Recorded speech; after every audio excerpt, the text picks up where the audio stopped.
Selamat sejahtera kepada Puan Pensyarah dan juga rakan-rakan. Saya Subashini Narayana Rao dan juga ahli kumpulan saya yang lain telah bersetuju untuk membuat tugasan berdasarkan analisis sistem politik dan pentadbiran di United Kingdom. Jadi saya akan mulakan dengan pengenalan untuk tugasan kami. Okey. United Kingdom adalah sebuah negara yang mengamalkan sistem demokrasi berparlimen dan monarki berperlembagaan. Walaupun mempunyai raja sebagai ketua negara, kuasa sebenar terletak kepada parlimen yang dipilih oleh rakyat. Jadi sistem ini unik kerana tidak mempunyai satu perlembagaan yang tunggal ataupun yang tersendiri. Tetapi sebaliknya dibentuk melalui undang-undang, keputusan mahkamah dan juga konvensyen politik.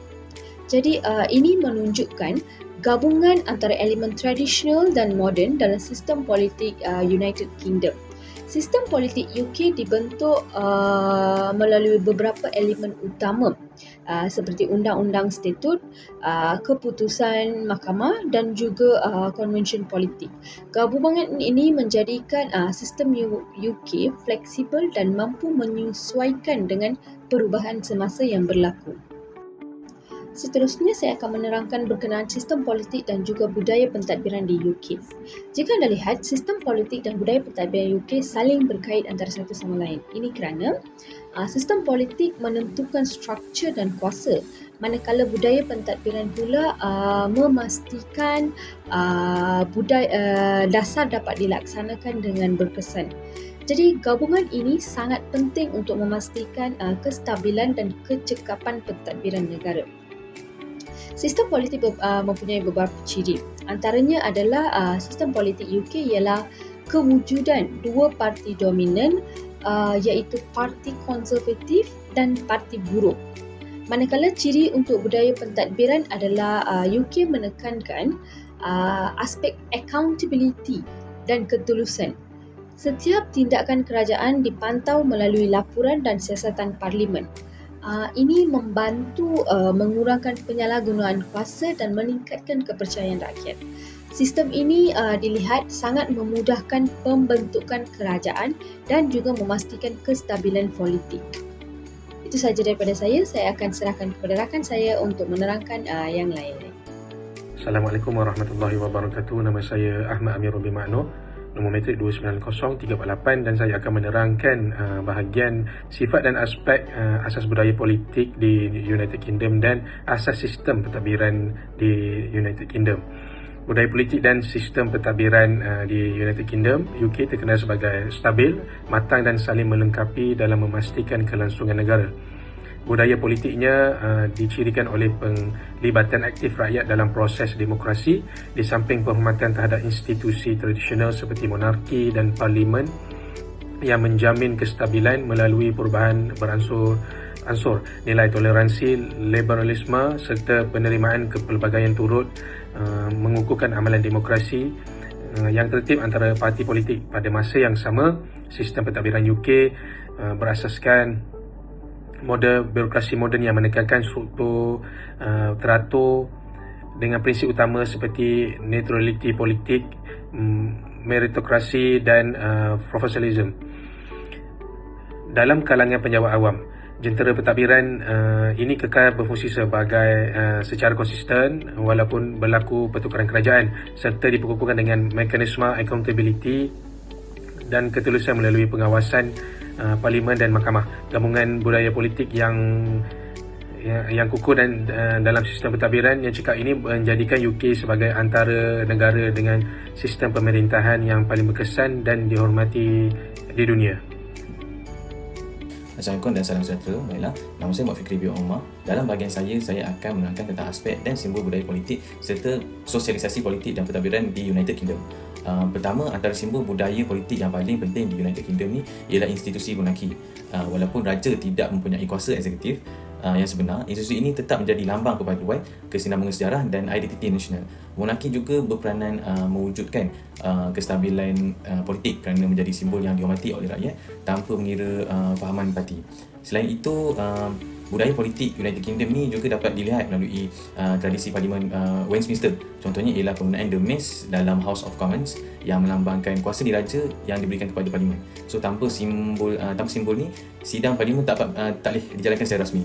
Seterusnya, upacara pembukaan rasmi Parlimen pula menggambarkan hubungan antara monarki dan demokrasi berparlimen dalam sistem pemerintahan UK. Sosialisasi politik ni merujuk kepada proses bagaimana rakyat mempelajari nilai, sikap dan kefahaman terhadap politik sejak kecil hingga dewasa. So di UK ni, proses ni penting kerana ia membentuk rakyat yang sedar tentang hak dan tanggungjawab mereka dalam sistem demokrasi. So antara ejen utama sosialisasi politik ni ialah keluarga lah. Pendidikan, media, parti politik dan rakan sebaya. Tapi keluarga ni membentuk pandangan awal seseorang terhadap politik. Pendidikan pula membantu pelajar memahami fungsi parlimen dan kepentingan accountability. Media seperti BBC ni memberi maklumat politik kepada rakyat, manakala parti politik dan rakan sebaya turut mempengaruhi pemikiran serta penglibatan masyarakat, terutama golongan muda. So kesimpulannya, simbol budaya politik dan proses sosialisasi politik di UK ni sangat penting dalam mengekalkan kestabilan, perpaduan dan keberkesanan pentadbiran negara. Sekian, terima kasih. Terima kasih rakan saya. Seterusnya saya Muhammad Amirul Farhan bin Abdul Ghani, nombor metrik 290388 akan membentangkan berkaitan perkembangan sistem politik dan budaya pentadbiran di United Kingdom, di mana sistem politik dan pentadbiran di United Kingdom ini menunjukkan satu proses evolusi yang panjang dan secara berterusan daripada sistem monarki tradisional kepada sebuah demokrasi moden yang matang. Jadi di sini saya akan membentangkan 4 poin perubahan tersebut. Itu pertama, evolusi monarki kepada demokrasi moden, iaitu bermula dengan monarki mutlak, berubah secara berperingkat, di mana peristiwa penting iaitu makna Carta 1215, hakkan kuasa raja. Kini evolusi monarki ini telah berubah kepada monarki berperlembagaan, iaitu di mana kuasa sebenar dimiliki oleh parlimen dan kerajaan dipilih oleh rakyat. Okey, yang kedua pula ialah perubahan globalisasi dan teknologi, di mana pentadbiran lebih terbuka dan kompetitif, di mana wujud kerajaan digital. Pada kesan positif, kurangkan birokrasi, tingkatkan kecekapan dan ketulusan. Mana dari segi cabaran pula ialah keselamatan data dan juran digital masyarakat. Yang ketiga, isu Brexit 2016, peristiwa penting dalam politik UK menunjukkan kuasa rakyat dan demokrasi. Daripada kesannya pula ialah perubahan dasar dan undang-undang besar-besaran perlu susun semula hubungan antarabangsa. Pentadbiran perlu adaptasi cepat terhadap perubahan. Yang keempat pula ialah perubahan sikap masyarakat generasi muda, di mana generasi muda fokus kepada perubahan iklim, keadilan, hak asasi manusia. Okey, daripada kesan pula ialah politik lebih inklusif dan progresif, budaya politik semakin kuat. Okey, itu saja daripada saya. Sekian, terima kasih. Assalamualaikum warahmatullahi wabarakatuh. Saya Abdul Hadi bin Abu akan meneruskan sesi pembincangan bagi pulang kami, iaitu bahagian cabaran dan kesimpulan masa depan United Kingdom. United Kingdom merupakan sebuah negara yang mempunyai sistem politik yang stabil dan matang berasaskan demokrasi berparlimen serta monarki berperlembagaan. Namun begitu, dalam era globalisasi, UK terdepan berbagai cabaran yang memerlukan penyelesaian berterusan bagi memastikan sistem pentadbiran yang kekal relevan. Antara cabaran utama ialah kesan jangka panjang ialah Brexit. Walaupun UK telah keluar dari Persatuan Eropah, negara ini masih perlu menyusun hubungan perdagangan, menyelesaikan undang-undang domestik serta mengatasi kekurangan tenaga kerja mahir. Keadaan ini memberi tekanan kepada pentadbiran kerajaan untuk menstabilkan ekonomi dan kebajikan rakyat terus terjamin. Selain daripada itu, perkembangan pesat teknologi digital dan kecerdasan buatan turut memberi kesan besar kepada pentadbiran awam. UK perlu mengubah pendekatan tradisional kepada sistem yang lebih telus, responsif dan berasaskan teknologi. Dalam masa yang sama, aspek keselamatan dan accountability perlu diberi perhatian bagi mengekalkan kepercayaan rakyat. Seterusnya, perubahan demografi dan nilai generasi muda juga mempengaruhi landscape politik UK.